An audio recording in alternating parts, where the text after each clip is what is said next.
Hey guys, so I come to you with a tag. This is the Dilemmas of a Book Nerd tag. This was created by Lindsey's Little Library, and I was tagged by Steve Donahue. So thank you for tagging me, Steve. This is one of those really fun tags that's just super nosy about like your personal library and your approach to reading and stuff. It's a bit easier and a bit more fun to do than tags where you have to sort of pull a bunch of books off the shelf and try to fit them to prompts. And they're my favorite. These are my favorite kinds of tags to watch and record. So I thought I would just go ahead and do it as quickly as possible because I really enjoy these. So the first prompt is book storage. How do you store and organize your books? I am very religious in the way that I keep my books organized. I have 5 primary divisions, so everything is categorized alphabetically by author, no matter the genre. But I do divide it by nonfiction, autobiography, biography, memoir, which all go together, religious texts, fiction, drama, and then poetry. So every single one is just ordered alphabetically by author. The religious texts don't really have authors, so they're sort of just in a bit of an arbitrary order. And then within poetry, there are edited anthologies where they're ordered by the first editor, if there are multiple editors, and then there are volumes of a particular poet's work, which are all ordered by alphabetically by author once again. And I'm pretty strict about that, about keeping my library that way. When I get new books, I, move some books down to create room, and I put them where they need to go. And that can get pretty tiresome if I've just acquired a big number of books, because you have to sort of, once you move books out of one spot, you have to move them into the next row, and then you have to pull books out of that one and put them back down there, and then it's sort of a huge chain that can get really annoying, but I like organization, so for me it's worth it. Number 2 is tracking. How do you keep track of what you've read and what you own? I keep track of what I've read through Goodreads. I always do have a reading challenge going, not really because I put much stock in achieving reading challenges. I don't particularly care about that. But what I like about having a reading challenge is that it makes it much easier when you're on the website to just look at the books that you've read this year and what order you've read them in, which is much easier than going to the just read shelf that you have, where you'll just get everything you've read. And so I like having a Goodreads challenge for that reason. In terms of how I keep track of what I own, I don't really have one other than the fact that they're here. The fact that I look at them every day. This is my bedroom, so I quite literally wake up and see my books. I do occasionally flirt with writing up a whole Excel file where I enter in a bunch of data, like the title and author and publication date and page number and genre and all the other things and whether I read it or not. But I haven't gotten around to doing that, but I think it's a fun idea because I like crazy categorization, things like that. So I might do that someday, but not for now. Number 3, borrow. Do you lend books out? Not really, because I don't really know anyone who is as into books as me and wants to borrow books from me. Most of my friends aren't bookish, or if they do read, aren't nearly as into books as I am. Certainly not enough into books to, start a YouTube channel. So I never really get asked if people can borrow books, and the only person I ever lend a book out to myself is my mom, who I can always just ask for the book back because I see her, several times a year, so I can just take the book back. And so yeah, I don't really lend books, but not because of any willful refusal to, just because I don't really know anyone who wants to borrow my books. Number 4 is buying. How do you buy or acquire books? The best answer I could come up for this was too often. Number 5 is comments. How do you respond to how do you read so much? The first part of my answer is that I make it a priority. It is a hobby, but it's a hobby I take very seriously. I consider it a very large part of my intellectual life. I learn a lot from it, and it's an important part of learning about the world and learning about myself, so I take it very seriously. And so when I get home from classes, my first thought after I do things like feed my cat and eat my dinner and other things that need taken care of, the first thing I think of is, okay, I'm gonna go get reading, after maybe watching a few YouTube videos.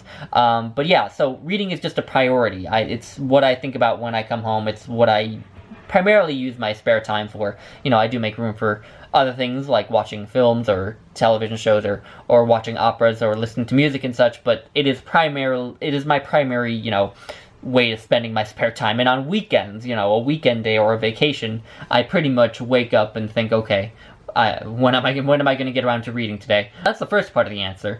The second part of the answer is that I have a daily quota of pages to read.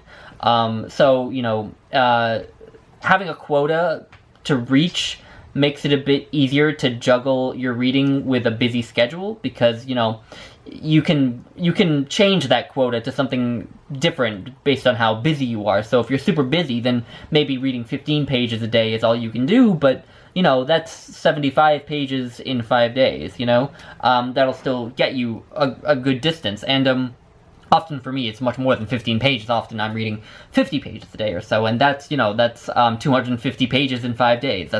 That's plenty. That's the equivalent of many novels. So that's another way that I answer people. Number 6 is next book. How do you pick your next book? I am, like many people on BookTube, I am primarily a mood reader. I do sort of have books in the back of my mind as books that I want to read soon. Books that I'm particularly interested in, perhaps books that I put off too soon. But ultimately, I will just pick the book that I am most interested in and feel in the mood for. And occasionally there is a particular book that sort of knocks around in my head for a few weeks while I'm working on some other books. And what I mean by that is just I keep thinking about it and the fact that I want to read it and need to read it and that I think I will like it. And so that will often end up being the next book I pick up once I've finished whatever books are keeping me from reading it. So that's primarily how I pick the next book I'm going to read. Number 7 is travel. How do you pick which books to bring on vacation? The same way. I don't bring particular books on vacation. I probably should, Last summer when my mom and I were hiking through Grand Teton National Park, I ended up bringing a collection of novellas by Thomas Mann.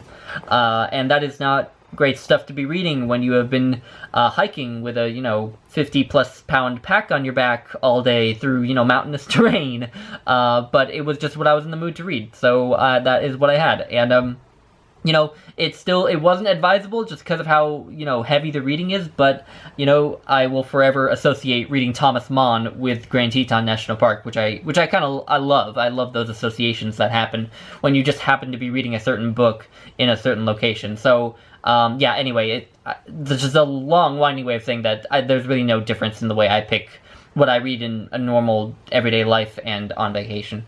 Number 8 is Annotate. Do you mark up your books in any way? And I do. I very much like to, I underline passages that I like and find very eloquent, and I'll often, next to those passages, as well as underlining them, I will put a star next to them. And often I will also fold up the bottom of the page, like dog-earing, but in reverse, so I can always find them easily when I grab the book. I'll also just underline sentences or passages that I think are important to sort of understanding the book, whether it's a novel or a nonfiction book. And I will write comments in the margins as well. On fiction books, I will make observations about the characters or the plot or a certain passage. I might say, oh, this character is very blank, or I might say, oh, this passage reminds me of so-and-so passage from, like, Shakespeare or the Bible or something, or I can also write something much more dumb, like, wow, this character pisses me off, or gosh, this guy's an asshole. And most of my comments are pretty silly and pretty superfluous, but they sort of help me to retain what I read more, I think. And that especially comes in with nonfiction, where I will often argue with the book. If the writer says something I disagree with, I will write that in the margin. If they're discussing ideas that I find particularly complicated and difficult to understand, I will sort of sit on a page and think it through myself for a long while so that I can understand it, and then I'll often write out a short summary of whatever idea it is in the margin, just to sort of solidify that idea in my head after having figured it out. So yeah, I'm very much, I'm very much marking up my books and, making them very personalized is how I like to think of it. Number 9 is new or backlist. Which do you prefer? Watch 1 or 2 of my videos and you'll find out. Number 10, sequels. Do you read books in series as they're released or wait and read the whole series when it's done? I don't really read series, so neither really. So anyway, sorry about the last 2 questions were a little anticlimactic for me, but I had fun doing this tag. Let me know if you all have any thoughts, and I hope you're all having a good week, and I'll talk to you later. Bye, guys.